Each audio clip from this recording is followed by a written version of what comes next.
بسم الله الرحمن الرحيم الحمد لله رب العالمين والصلاة والسلام على أشرف الأنبياء وسيد المرسلين نبينا محمد وعلى آله وأصحابه أجمعين கண்ணியத்துக்குரிய உலமாக்களே சகோதரர்களே,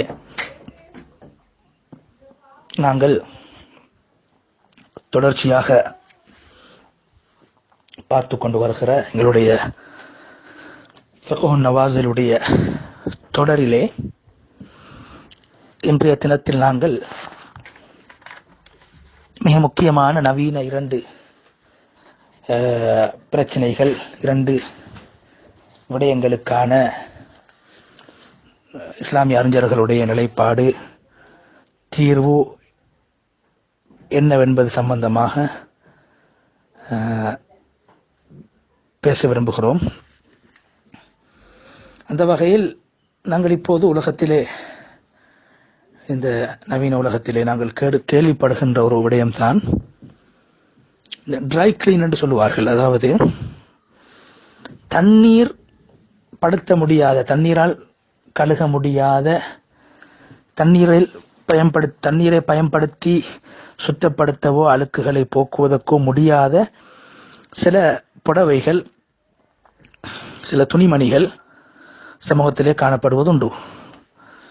இவைகளில் ஏதாவது நஜீஸ் படும் சந்தர்ப்பத்திலே ட்ரை கிளீன் பண்ண வேண்டிய, அதாவது தண்ணீர் பயன்படுத்தாமல் புகையின் மூலமாக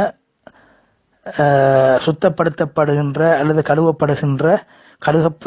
சுத்தப்படுத்தப்பட வேண்டிய சில ஆடைகள், சில உடுப்புகள் இருக்கிறது. அதிகமான பெண்கள் அணியக்கூடிய ஆடைகள், அதே மாதிரி ஆண்கள் அணியக்கூடிய சில கோட் வகைகள், அதே குர்தா வகைகள், இவைகளை தண்ணீரினால் பயன்படுத்தினால் நீண்ட நாட்களுக்கு பாவிக்க முடியாத ஒரு நிலை ஏற்படும். தண்ணீரை பயன்படுத்த முடியாது. எனவே இப்படியான ஒரு துணிமணியிலே அல்லது இப்படியான ஒரு ஆடையிலே, உடுப்பிலே ஒரு நஜீஸை பட்டுவிட்டால், அழுக்காகினால் சுத்தப்படுத்துவது என்பது இரண்டாவது விடயம். நஜீஸாகினால் நாங்கள் கட்டாயம் அதை நாங்கள் சுத்தப்படுத்த வேண்டும். அழுக்கை போக்குவது வேற, நஜீஸை சுத்தப்படுத்துவது வேற. எனவே இப்படியான ஒரு ஆடையில் சிறுநீரோ அல்லது இரத்தமோ அல்லது ஏனைய நஜீஸான ஏதாவது ஒன்று பட்டுவிட்டால், இதனை நாங்கள் தண்ணீர் அல்லாத இந்த முறையிலே ட்ரை கிளீன் என்று சொல்லப்படக்கூடிய காற்றினூடாக அல்லது புகையினூடாக தண்ணீரை பயன்படுத்த அல்லது சற்று கொஞ்சம் தண்ணீரை பயன்படுத்தி அந்த நஜீஸை போக்குவது சம்பந்தமான நிலைப்பாடு என்ன? தண்ணீருக்கு பகரமாக இந்த ட்ரை கிளீன் முறையை பயன்படுத்தலாமா என்ற ஒரு பிரச்சனை நவீன காலத்திலே மிக அதிகமாக ஏற்படுவதுண்டு. இப்படியான ஆடைகள், இப்படியான துணிமணிகளின் மூலம் தயாரிக்கப்பட்ட ஆடைகளை ஆண்களும் பெண்களும் அணியக்கூடிய ஒரு வளமை உண்டாகியிருக்கிறது. எனவே இந்த சந்தர்ப்பத்தில் நாங்கள் இதனுடைய தக்கீஃப் என்னவென்று பார்க்க வேண்டும்.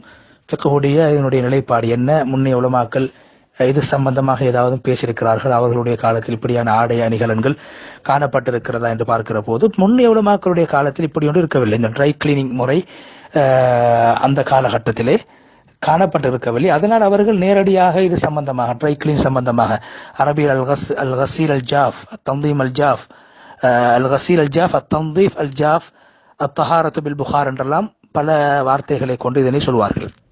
அத்தஹாரத்து பில் புகார், அத்தந்தீஃப் அல் ஜாஃப், அல் கசீல் அல் ஜாஃப் என்று தண்ணீரை பயன்படுத்தாமல் அல்லது சிறிதளவு தண்ணீரை பயன்படுத்தி புகையினூடாக நஜீஸை போக்குதல், அழுக்கை போக்குதல்.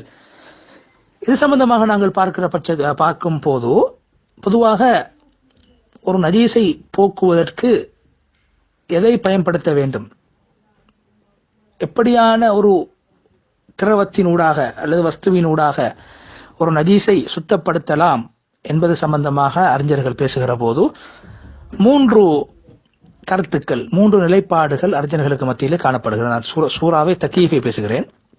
ஒரு நஜீஸை சுத்தப்படுத்த வேண்டுமாக இருந்தால் எவைகளை பயன்படுத்தி சுத்தப்படுத்தலாம் என்ற விடயத்தை அறிஞர்கள் பேசுகிற போது மூன்று விடயங்களை பேசுவார்கள். மூன்று கருத்துக்கள் அறிஞர்களுக்கு மத்தியில் நிலவி வருகிறது. அதில் முதலாவது, அதிகமான உலமாக்களுடைய கருத்து, எங்களுடைய ஷாஃபி மதுஹபுடைய நிலைப்பாடும் அதுதான், ஒரு நஜீஸை போக்குவதற்கு கண்டிப்பாக கட்டாயமாக அல் மாஉல் முத்லக், மாஉல் முத்லக் என்று சொல்லப்படக்கூடிய தானும் சுத்தமாக பிறரையும் சுத்தப்படுத்துகின்ற தண்ணீர், மாவுல் முத்தலக் நஜீஸை போக்குவதற்கு கட்டாயம் தேவை. இதுதான் அதிகமான உலமாக்களுடைய கருத்தும், இதுதான் எங்களுடைய ஷாஃபி மதுஹபுடைய நிலைப்பாடும். முதல் அது விடயம். இரண்டாவது, உலமாக்களுடைய கருத்து சில பேர்கள் சொல்கிறார்கள், ஹனஃபி மதுஹபை சார்ந்த உலமாக்களுடைய கருத்து என்னவென்றால், ஒரு நஜீஸை போக்குவதற்கு தண்ணீர் மாத்திரமல்ல, திரவமான எந்த வஸ்துவினாலும் ஒரு நஜீஸை போக்கலாம், நஜீஸை இல்லாமலாக்கலாம், நஜீஸை விட்டு ஒன்றை சுத்தப்படுத்தலாம். அதுக்கு தண்ணீர் அவசியம் கிடையாது. தண்ணீர் அல்லாத இதர ஏனைய வஸ்துக்களையும் பாவிக்கலாம், திரவமான எந்த வஸ்தையும் பாவிக்கலாம் என்ற ஒரு கருத்தும் இருக்கிறது. மூன்றாவது கருத்து, திரவமான வஸ்து என்பது அவசியம் கிடையாது. மவுன் முத்துலக்கோ அல்லது ஏனைய திரவமான வஸ்துக்களோ ஒரு நஜீஸை போக்குவதற்கு அவசியம் கிடையாது. மாறாக ஒரு நஜீஸுடைய ஐனை, ஒரு நஜீஸ்களுக்கு விளங்குகிற, ஒரு கண்ணுக்கு விளங்குகிற ஒரு நஜீஸை எந்த வஸ்துவால் போக்க முடியுமோ, அது எப்படிப்பட்ட வஸ்துவாக இருந்தாலும் சரி, அந்த வஸ்துக்களினால் அந்த நஜீஸை போக்கலாம். நிறம், சுவை, வாடை, இவைகளை எந்த எப்படியான தின்பமான பொருளாக இருக்கலாம், திரவமான பொருளாக இருக்கலாம், எந்த பொருளை பாவித்தாவது இந்த மூன்று அடையாளங்களையும் நஜீஸுடைய ஆசார்களையும் போக்கினால் போதும். தண்ணீரோ அல்லது திரவமான வஸ்துவை பாவிக்க வேண்டிய அவசியம் கிடையாது. வெயிலில் வைத்து அல்லது காற்றில் வைத்து வைப்பதனூடாக ஒரு நஜீஸ் பட்ட ஒரு பொருளை அல்லது ஒரு ஆடையை வெயிலிலோ அல்லது காற்றிலோ வைப்பதனூடாக அந்த நஜீஸ் நீங்கினால் போதும். தண்ணீரோ அல்லது திரவமான ஒன்றை பாவிக்க தேவையில்லை என்ற ஒரு மூன்றாவது கருத்து சொல்லப்பட்டிருக்கிறது. இந்த மூன்று கருத்தை நாங்கள் பார்த்து விட்டோம். இப்போது வருவோம். இப்போது நாங்கள் பார்க்கின்ற இந்த புகார் என்று சொல்லப்படக்கூடிய புகை, இது சில நீங்கள் லொன்றிகளிலே பார்த்திருப்பீர்கள், இதனுடைய இந்த சில ட்ரை கிளீனிங் செய்யக்கூடிய இடங்களிலே பார்த்திருப்பீர்கள். புகையினூடாக புகைப்படுத்தித்தான் அந்த நஜீஸை அழுக்கை போக்குவார்கள். எனவே இது இங்கு மாவுல் முத்துலக்கும் பாவிக்கப்படுவது கிடையாது, ஏனைய ஒரு திரவமான ஒரு வஸ்துவும் பாவிக்கப்படுவது கிடையாது. வெறும் காற்றால் அல்லது புகையால் அந்த நஜீஸ் போக்கப்படுகிறது. இதனுடைய நிலைப்பாடு என்ன? இப்போது நாங்கள் விடயத்துக்கு வர வேண்டும். இதனுடைய மார்க்க நிலைப்பாடு என்ன என்பதை நாங்கள் பார்த்தால், பொதுவாக சவுதியில் இருக்கக்கூடிய இருந்த ஒரு முக்கியமான பிரபலயமான ஒரு மார்க்க அறிஞர் முஹம்மது பின் சாலிஹ் அல் உசைமீன் ரஹிமஹுல்லாஹ், மிகப்பெரிய ஒரு ஃபக்கீஹாக செயல்பட்டவர்கள். இவர்கள் இந்த கருத்தை அவருடைய அர்கான் இஸ்லாம், ஃபத்வா அர்கான் இஸ்லாம் என்ற நூலிலே இந்த ட்ரை கிளீன் மூலமாக சவுதியில் மிக அதிகமாக இது பயன்படுத்தப்படுகிறது. தண்ணீரை பயன்படுத்தி சுத்தம் செய்ய முடியாத ஆடைகள், புடவைகளாக இருந்தால் ட்ரை கிளீனினூடாக அந்த நஜீஸை போக்குவது கூடும், போக்கலாம் என்று அவர்கள் சொல்லியிருக்கிறார்கள். குறிப்பாக துபாயில் இருக்கக்கூடிய ஃபத்வா சங்கம், அமீரகம் என்று சொல்லப்படக்கூடிய துபாயில் இமாராத்தில் இருக்கக்கூடிய அந்த ஃபத்வா சங்கமும் இதற்கான அனுமதியை வழங்கியிருக்கிறார்கள். ட்ரை கிளீனின் ஊடாக நஜீஸ் போக்கப்பட்டால் நிச்சயமாக அந்த நஜீஸ் நீங்கிவிடும், அது நஜீஸ் நீங்கி சுத்தமான ஆடையாக அது மாறிவிடும் என்ற கருத்தை சொல்லியிருக்கிறார்கள். இவர்கள் இதற்காக முன்வைக்கக்கூடிய நியாயம் என்னவென்றால், நஜீஸை போக்குவது என்பது ஒரு இபாதத் சார்ந்த விடயம் அல்ல. நஜீஸை போக்குவது என்பது நாங்கள் படித்திருக்கிறோம், இரண்டு வகையான விடயங்கள் இருக்கிறது. ஒன்று துரூக், ஒன்று இபாதாத். துரூக் என்று சொல்கிற போது நாங்கள் ஒரு விடயத்தை சுத்தப்படுத்துவது, நஜீஸை போக்குவது, இது போன்ற விடயங்களை இபாதத்தாக இஸ்லாம் கருவது கிடையாது.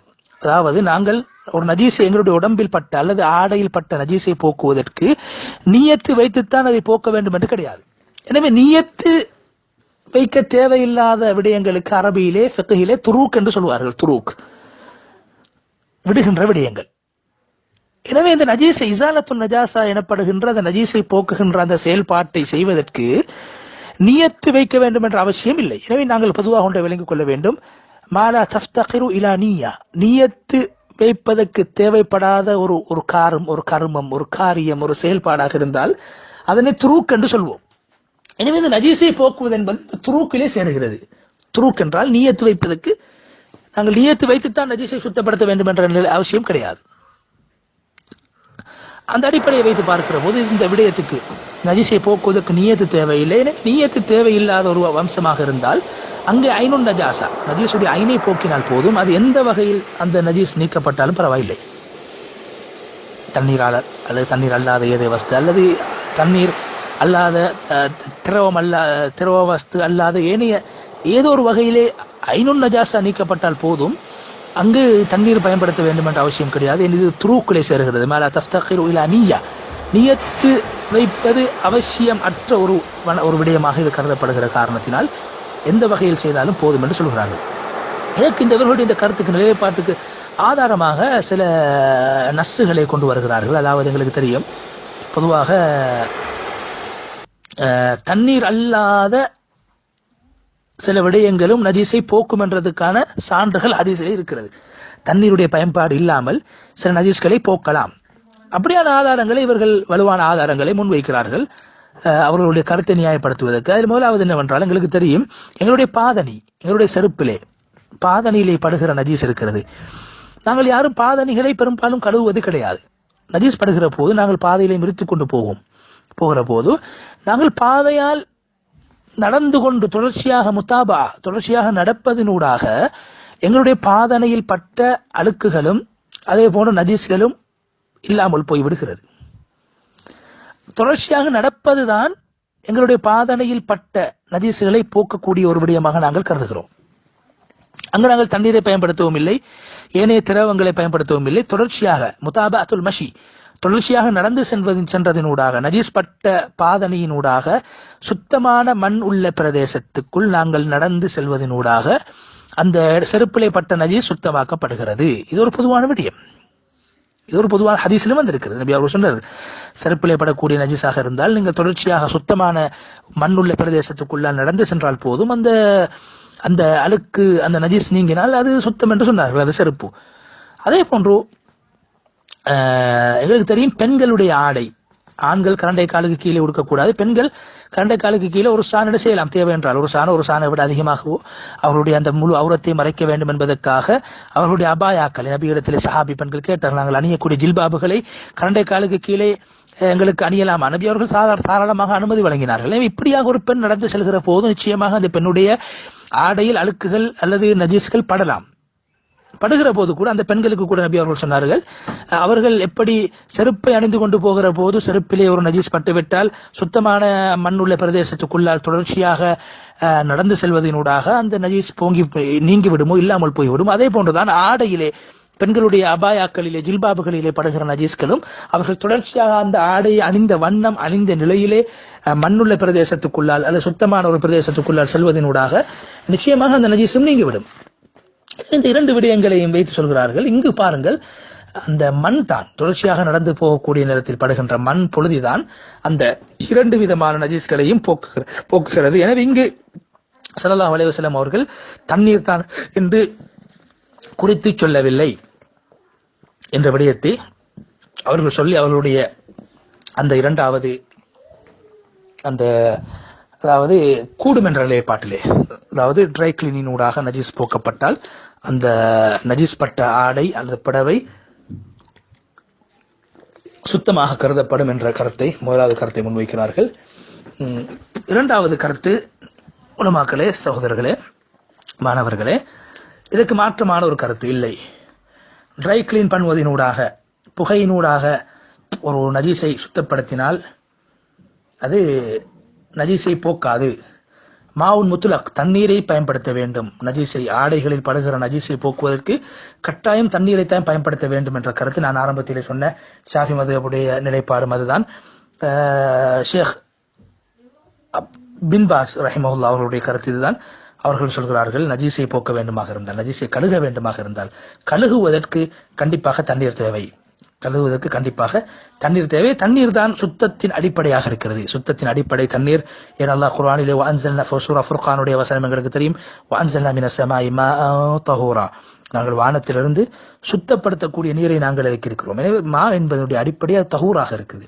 எனவே தண்ணீரை தான் பயன்படுத்த வேண்டும் என்ற நிலைப்பாட்டில் அவர்கள் இருக்கிறார்கள். ஸல்லல்லாஹு அலைஹி வஸல்லம் அவர்களுடைய ஒரு ஹதீஸ் எங்களுக்கு எல்லோருக்கும் தெரியும், ஹுவ அத்தஹூரு மாஉஹு அல் ஹில்லு மைத்தத்துஹு. பொதுவாக தண்ணீர் என்பது அது தண்ணீர் சுத்தப்படுத்தக்கூடியதாக இருக்கிறது. கடல் தண்ணீர் அதை சுத்தப்படுத்த, இங்கே நாங்கள் பார்க்க வேண்டிய தஹூர் மாஉஹு, தண்ணீர் தான் சுத்தப்படுத்தக்கூடியது என்று. தஅய்யனுல் மாஉல் முத்லக், இல்லை, தண்ணீரால் தான் பயன்படுத்த வேண்டும். ட்ரை கிளீன் பண்ணுவதனூடாக அழுக்குகள் நீங்கினாலும் நஜீஸ் நீங்காது. நஜீஸை கட்டாயம் நாங்கள் அதாவது தண்ணீரின் மூலமாக நீக்க வேண்டும் என்ற ஒரு கருத்தை அல்லாமா பின் பாஸ் ரஹிமஹுல்லாஹ் அவர்கள் இந்த கருத்திலே உறுதியாக இருக்கிறார். இந்த கருத்தின் பக்கம் சில உலமாக்களும் சில உலமாக்களுடைய சாயல் இந்த கருத்தின் பக்கமே இருக்கிறது. எனவே நாங்கள் எங்களுடைய அந்த காலத்துடைய தேவையை நாங்கள் முன்வைத்து பார்க்கிற போது, ஹாஜா என்ற அடிப்படையை வைத்து பார்க்கிற போது, முதலாவது கருத்து நாங்கள் அமல்படுத்துவதற்கு பொருத்தமான ஒரு கருத்தாக இருக்கிறது. ரஃப் அல் ஹரஜ் என்ற அடிப்படையிலே, அல் மஷக்கத்து தஜ்லிபு தைசீர் என்ற அடிப்படையிலே முதலாவது கருத்துக்கும் நியாயமான ஆதாரங்களை உலமாக்கள் முன்வைத்திருக்கிறார்கள். வல்லாஹு அலம். இது சம்பந்தமான தொடர் விளக்கங்களை நீங்கள் பார்க்க வேண்டுமாக இருந்தால் ஃபத்தாவா அர்கானில் இஸ்லாம், ஷேக் முஹம்மது பின் சாலிஹ் அல் உசைமீன் ரஹிமஹுல்லாஹ் அவர்களுடைய ஃபத்தாவா அர்கானில் இஸ்லாமிலும் ஃபிக்ஹுன் நவாசில் என்று சொல்லக்கூடிய ஒரு நூல் எழுதியிருக்கிற ஹாலித் அல் முஷைக்கிஹ் என்ற இஸ்லாமிய சட்ட பேரறிஞர், அவர் ஃபிக்ஹுன் நவாசில் என்ற என்னுடைய தலைப்பிலே பல மசாலாக்களை உள்ளடக்கி எழுதியிருக்கிறார்கள். அவருடைய நூலிலும் இதனை நிச்சயமாக எங்களுக்கு பார்த்து மேலதிகமாக பயன்பெற்றுக் கொள்ளலாம். அதே போன்று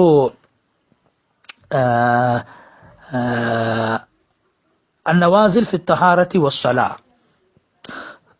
தஹாரத் சலாவுடைய பாபில் மாத்திரம் வரக்கூடிய நவீன சட்டத்திட்டங்கள். அந்நவாசில் ஃபி தஹாரத்தி வஸ்ஸலா பாசிம் அல் கராஃபி என்று சொல்லக்கூடிய ஒரு இஸ்லாமிய சட்ட அறிஞர், அவரும் ஒரு நூல் எழுதியிருக்கிறார். எனவே அந்த நூலிலும் இது சம்பந்தமான மேலதிகமான விடயங்களை இன்னும் எங்களுக்கு தெரிந்து படித்து வைத்து மேலதிகமான விடயங்களை தெரிந்து கொள்ளலாம், தகவல்களை பெற்றுக்கொள்ளலாம். அந்த அடிப்படையில் இன்ஷா அல்லாஹ் எங்களுடைய நாளைய தினத்துடைய பாடம், இந்த தலைக்கு அல்லது உடம்பில் இருக்கக்கூடிய ரோமங்கள் மயிர்களுக்கு டை அடிப்பது, அதனுடைய நிலைப்பாடு ஒரு பக்கம் இருக்கும் போது, அந்த டை அடிக்கப்பட்ட நிலையிலே அதில் மசாஜ் செய்வது அல்லது குளிப்பது, ஃபர்லான குளிப்பு குடிக்கிற போது அந்த தலைகளில் என்று பெண்கள் டை அடிக்கக்கூடிய ஒரு வல்லமை உருவாகி இருக்கிறது. பழுத்தவர்களும் அடிக்கிறார்கள், பழுக்காதவர்களும் தலையுடைய நிறத்தை மாற்றுகின்ற ஒரு நிலை ஏற்பட்டிருக்கிறது. அதனுடைய நிலைப்பாடு என்னவென்று சொல்லிவிட்டு, அப்படியாக ஒருவர் டை அடித்திருந்தால் அவருடைய ஒதுவுடைய குளிப்புடைய விடயங்களை அவர் செய்கிற போது அது ஏற்றுக்கொள்ளப்படுமா படாதா என்பது சம்பந்தமாகவும் நாளைய தினத்தில் எங்களுடைய பாடம் அமைய இருக்கிறது. அல்லாஹு தஆலா எங்களுக்கு தீனுடைய சரியான விளக்கத்தை அல்லாஹ் எங்களுக்கு வழங்கி, அதனூடாக அல்லாஹ்வுடைய கடமைகளை சரியாக நிறைவேற்றி அல்லாஹ்வுடைய பொருத்தத்தை பெரும் கூட்டமாக அல்லாஹ் நம் அனைவரையும் ஆக்கிட வேண்டும். وآخر دعوانا الحمد لله رب العالمين والسلام عليكم ورحمة الله وبركاته.